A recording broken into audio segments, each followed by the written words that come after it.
It's a project that came to me by accident, more or less. I did the text mining thing, but it is a cooperation of other people, Anja Visser, Annika Blonk and Helene van Londen, colleagues from the Netherlands. Small outline, we've got a problem, solution and an application that's also able for future use.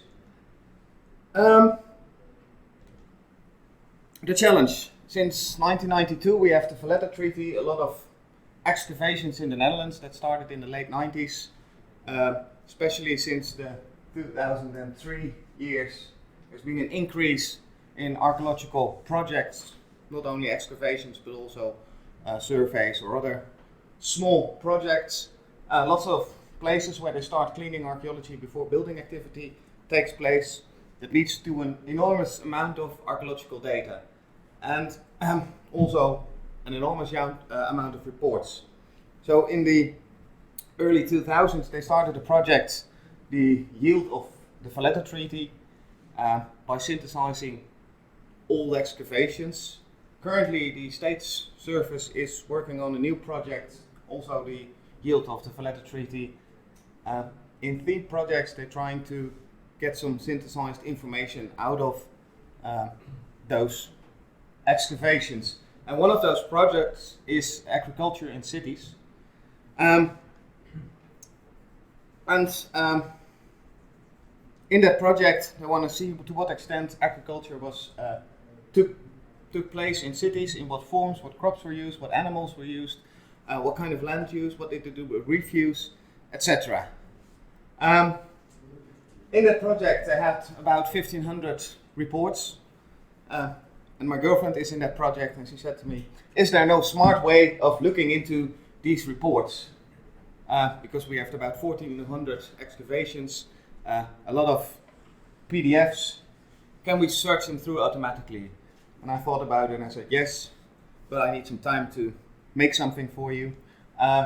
It's too much to read in time, it's so many pages of archaeological reports and they had little time to do it. So I started thinking, what do you want?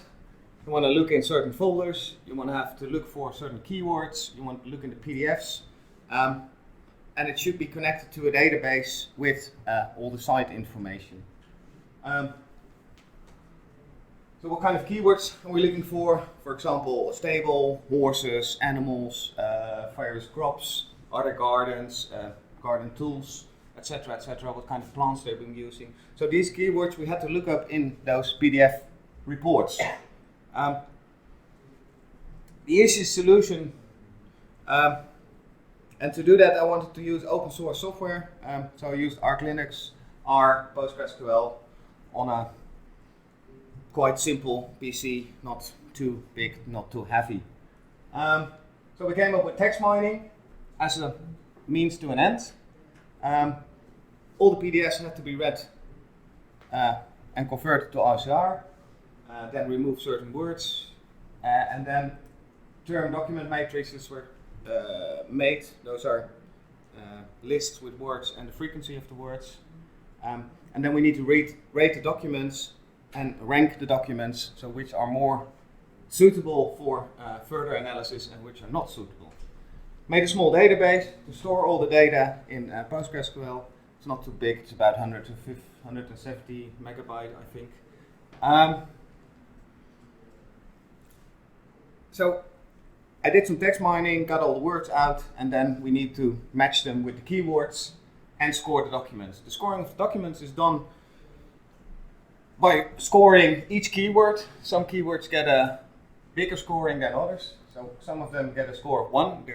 They're interesting but not very interesting. And some get are strong indicators for agriculture in cities, so they get a score of 4. The frequency is multiplied by the score, and the sum of all those scores makes up the rating of a PDF.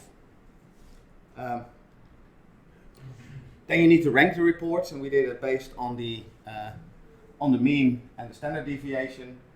But before we could do that, because it was a logarithmic distribution, we had to log transform all the scores and then calculate the mean and the standard deviation of each report. And the ones that are well above the mean, so 2 standard deviations, are ranked A, B, C, etc. And the E's are the least interesting reports that are only about 2.5% of the dataset. So the most promising part of the dataset was A, B, and probably C. So we've got some results. Only a few had to be OCR'd. Most of them were easily readable. We've got about 3 million words in those documents, so you can't read them in the short time you have. There were some problems within the dataset, and also especially with the text mining. Sometimes strange terms came out. This is the word cloud of all the terms in the documents.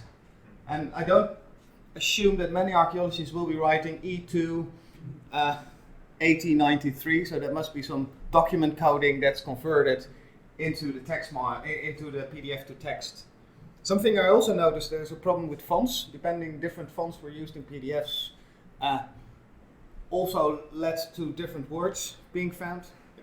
And there's a difference if you use PDF text in R, either on Windows or in Linux. On Linux it was better than on Windows, so we did all the text mining or the reading of the documents in Linux. We've got the ranking. We wanted to test the ranking, so in every rank, every 20th report was checked before we started really using. And we found out that rank A and B were perfect for analysis, just as expected, and that within the high scoring rank C, there were sometimes useful results, but D and E were crap. So in a sense it works perfectly. You don't have to read D and E, and for C only the high scoring reports were really interesting. So how does it work? Is it useful? Yes. Text mining applied makes it more easy for selecting reports for further analysis. It's a lot of time saving, it's efficient, it's useful, but also transparent. Everyone can do this again with the same set of PDFs and do it themselves and check. And I think it's useful on any subject. If you have the right keywords, you can use it to make a quick selection of reports that are useful for your research. But it also depends on the keywords you choose, so choose carefully.